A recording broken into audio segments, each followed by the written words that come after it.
give you full marks for authenticity. Yeah, you could use some like sentence variety in there. Thank you. Francesco could hear a familiar voice. Welcome back, Francesco. The voice said in Italian. Oh wait, hang on. Welcome back, Francesco. If I wasn't running low on alcohol, I would start a drinking game. Let's look at game screen.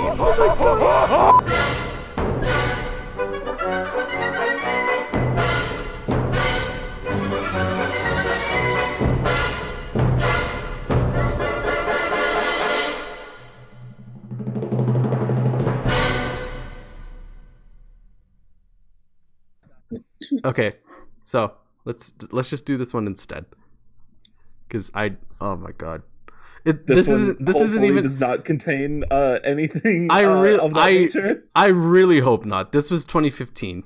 You hope not. This is okay. So this is the first draft of Xeno, like in its entirety. So like I've told you guys before, I had a version of Xeno when it was back when it was like more science fictionist, science fiction-y, and like it's completely the writings of Dean when he was a little baby man, and he's doing it. Mm. And already I like there's a reason I didn't ever want to look at this again, because I hate the fucking formatting of this. I hate it so much. I'm like, oh, Act 1, X. And just kill me. Act 1, 10. Yeah. Okay. I guess I'll start. Act 1, 10. No, it's X. 1. Contract. The daylight began to fade as a dim violet haze blanketed the sky in its place. All of the street lights and the lights inside the aging buildings flickered on, illuminating the spaces between the blackness in the streets and in the buildings. The consistent howling of stray dogs resonated with the malevolent laughter of the teenagers that would cause trouble from below the downtown hotel roof I was perched on. Why couldn't I let myself breathe? No! Seattle bled anew every night. Low-life muggers robbing liquor stores one night, members from Seattle's crime families murdering each other on the streets the next. The city doesn't cease to fascinate me. It used to take place in Seattle? Yeah. Damn. Ah-ha-ha. Okay. Dear God. Dusk clocked in at 10 this evening. I don't know what that means, but okay. It's 10 o'clock. It's 10 at night. Okay. It took me less than a second to pull the trigger on my intervention, and as the bullet spiraled out of the barrel as quietly as a falling feather. What's with these asses? Wait, what? That's not a complete sentence. I know it's not. I thought tonight's contract was going to be just a little more challenging. Years 2059, 56th contract this year alone, and for someone of my caliber with a sniper rifle, the head of a negligent alcoholic father is just as easy to kill as an ant under my boot. Filthy bastard gambled away his wife's money so she couldn't even pay me anything higher than $500 for his head. Despite the thoughts on my pay, the wife's family will be safe from here on. Sacks of pus like him should be locked in a prison cellar at the least, then behind a house door with his or any other children. Okay. Sorry, hang on. Wait, no, hang on. Whoa. Hold the phone. I misspelled puss. Sacks of puss. Oh my God. I was wondering. Hey, come down to the store. We got sacks of puss. We got bags of it. We got boxes of it. We got sacks of the stuff. Oh my God. All right. Okay. Just as I was disassembling my rifle, Booze's scrambled voice came Ruse. through my... Ruse's scrambled voice came through my...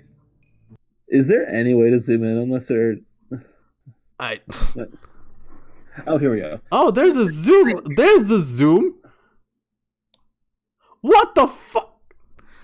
I hate my life. Ruse's scrambled voice came through my mic. X report. There we go. That's a lot better. I'm so incompetent, guys. Effortless. Could have shot him in between the eyes, but I got lazy. I reported, smiling proudly. That's definitely something to be proud about. Yeah. Being lazy. Don't tell the wife or else we're losing money, Bruce joked. The deal was half and half, darling. Brief chuckle between the two of us, and then... Why wasn't your eye activated? I didn't need Ruse coordinating a perfect kill through my eye when tonight's contract was too easy. I switched it on by tapping the side of my eye, and a wave of information popped onto the heads-up display. She pulled up tonight's contract on the HUD and showed that the contract reward was being added to my account now. Thanks, Ruse, I said. Oh yeah, I completely forgot. Yeah, an early version of Porter had her fucking eye all magical and shit. Or like, it was like a bionic eye or something. Oh god. Wow. Yeah. Imagination. Gabe. Sorry. I'm sorry. I know it's a bad story, but you don't have to disassociate this much. That time I was answering something. Okay. What the fuck? Hang on. Third paragraph on the second page on the screen. Ow! Okay, there we go. I'm sorry. I'm a little... No, really? With my mic following our brief congratulations. It took less than a minute. Barely broke a sweat disassembling my intervention. Packing it into my bag was even easier. For a splendid 3 years. It never feels any heavier. I didn't even have to load a magazine tonight. Why is there a colon there? That's not how it's supposed to be. What is wrong with 2015 me? You've learned. You've grown as a person. I know, and that's why I have full authority over myself to make fun of myself. Okay.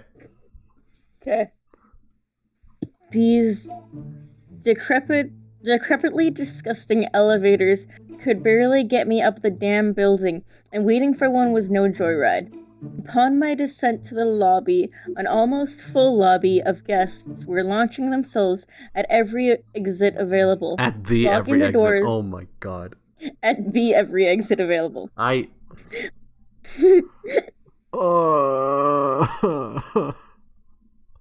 Blocking the doors were police and special forces, each of them armed with the heaviest of weapons and the thickest of armor. For a second, I thought someone might have caught me in the act and was trying to flee. So I reached for my pistol, but no one was beginning to suspect me, not even the cops. How do you know? There's so much happening in that one sentence, and there's no punctuation to break it. Oh my god. In fact, I was buried into the crowd, and to the authority looked as if I was just about to raise my voice, just like the guests. How do you know? Can she read minds in this version of it as well? I think in my head it was supposed to be like, oh shit, I think I might have gotten caught. So then it's like, with everyone else rushing and not even paying her any mind, it's like, oh, okay, never mind. But you resolved the tension too quickly. So I know I did. And it bugs me. That could have easily been its own chapter. Never mind. Running from the lobby, yeah, her hiding. There's so much that this could have easily, everything we've read so far could have easily been 2 or 3 chapters, and I don't know what the hell's wrong with me. Okay. I pulled one of the guests aside to ask about the commotion. In his hand was a pistol with the hammer pulled back. Nothing.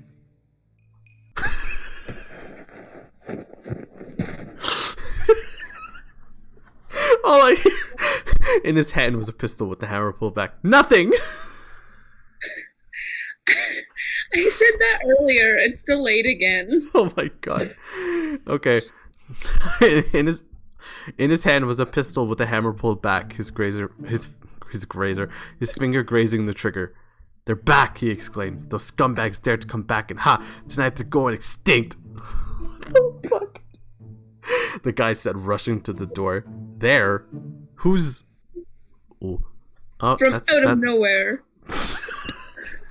From out of nowhere, an email notification. No, stop it! Dude. From out of nowhere, an explosion roars. From the explosion comes a deafening ring of bullets, skyrocketing through the air, some of them even striking the glass of the hotel.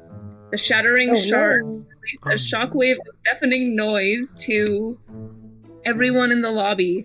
The sirens of police cars stationed outside the building adding to the cacophonic chaos. There's a lot of alliteration in here.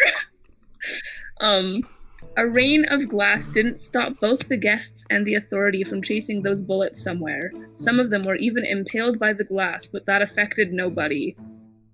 What? Wait. The guests were chasing after the shooter? Wait, so some of them were impaled by the glass, but also no one was affected by it. Yeah, bro. You ever been impaled by glass? Clearly also, not. in there. Clearly not people in 2059. Bro, it's pretty normal. It's just like, you ever just get just impaled through the chest by glass? Well, you never done that? What are you, a fucking square or something? Oh my god. Alright, Gabe, you're up. Amongst the carnage, I scrambled into the crowd to escape. The paragraphs are so long! The remaining light of a new November dusk withered away. Police sirens were blinding my eyes in every direction. Roars from the police and the thunder of their guns shattered my eardrums, but my opinion didn't matter. Wait! Was it opinion? Because in shielding myself in this crowd, I realized that these people didn't want to be protected. All of them wanted blood on their hands. Whoever they are that's rallied these people, some unarmed, but still purposefully charging into a battlefield. Against them, I must have ticked off the entire city. Oh my god. Just as the crowd was thinning from the bullets, I escaped with some blood staining my coat. Although barely grazed, I had to get home to avoid being gunned down. Didn't matter who held it. I noticed an old fire escape on the right that was close enough for me to get to the roof. So as nimbly as I could go so no one would hear me, I climbed onto a couple of garbage cans and climbed my way to the top of the building. Leaping from the top platform of the fire escape, I latched onto the edge of the roof and pulled my weight up. I noticed the satellite antenna that stemmed from the roof of my apartment building, but before I could hop from one building to another to get home, a battle cry from the thousands of civilians beneath me beckoned my attention. Blah. Blah. I'm just like listening to you read that. I'm just like, that seems very difficult to say. It's very wordy. It was. It was easy for my dumbass to type, though. Okay. Perching myself low enough to view the battleground safely, the street in front of the hotel was split. Police were on the right side of a barricade of toppled vehicles and civilians were approaching the central carnage. Guns were cocked, but not one person of authority fired at a civilian. I could not only hear but feel the animal. What the fuck is wrong with you? I could only. Unrealistic. Yeah, absolutely unrealistic. I could not only hear but feel the animosity and the cry of the civilians. That is such a wordy sentence. Thousands of words from the people clumped into a heinous melancholy. What? Oh, okay. Thousands of words from the people clumped into a heinous melancholy, but the few words I could hear from the mass was "come out." And once the sounds of the bullets lowered, this wasn't a revolution by the people; it was a counteroffensive. Just then, An immediate response to their enraged pleas appeared. In the form of countless men and women, each branding various melee weapons, attacked the crowd. Oh my god. There we go. The civilians battled the sword wielders with all that they could, but each of them were subdued, or at least that's what it appeared to look like. That's what it appeared to look like? The authority, on the other hand, was scared because with the death of every sword wielder, 2 or 3 cops would be slashed in their place.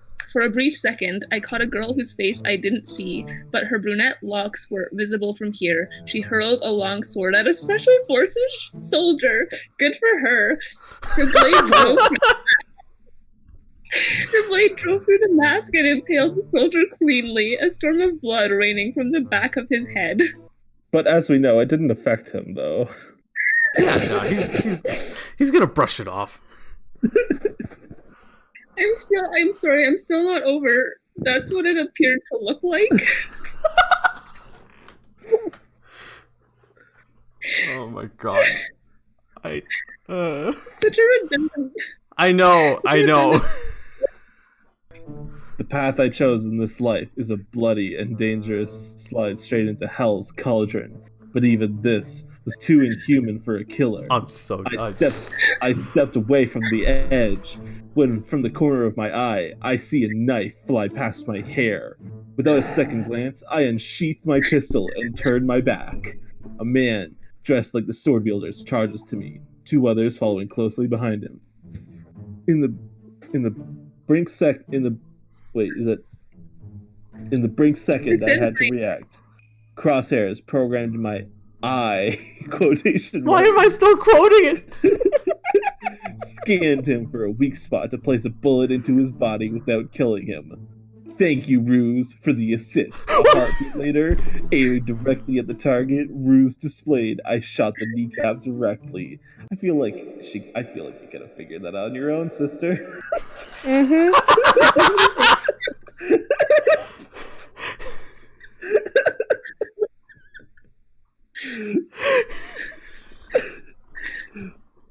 I shot the kneecap directly, sending him down screaming. Reasserting my grip on the pistol, I reached for the knife in my boot. Following the points Ruse gave me, I swung my leg, the heel of my boot connecting to the skull of the sword wielder on the right. I sent him crashing to the roof floor with all the force in my leg to heave him down, and when I could access the opportunity, I hurled the knife at the last sword wielder, the butt of the handle slamming into his forehead. Can before we continue, can we talk about a dangerous slide straight into Hell's Cauldron?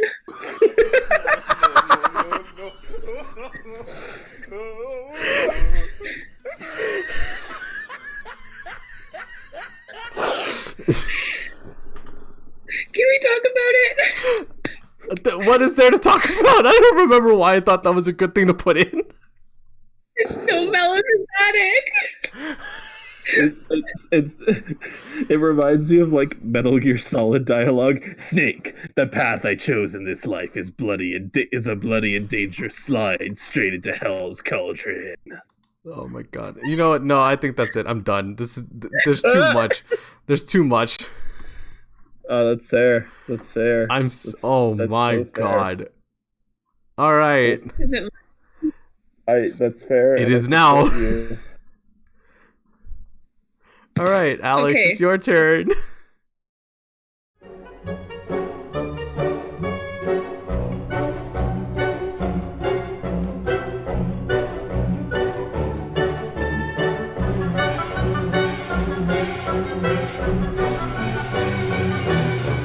think the dolphin's name is Crystal. Why are the lips red? And because lips are red, and she's a girl, so she's obviously wearing lipstick. Yep. Oh my god! They hit something sharp. Ouch. They both yelled at the same time. They both flipped over. You really cannot convince me up until I see more dialogue that these fish are still alive. 6. I know. Like, I have like tears running down my cheeks because I've been laughing so hard.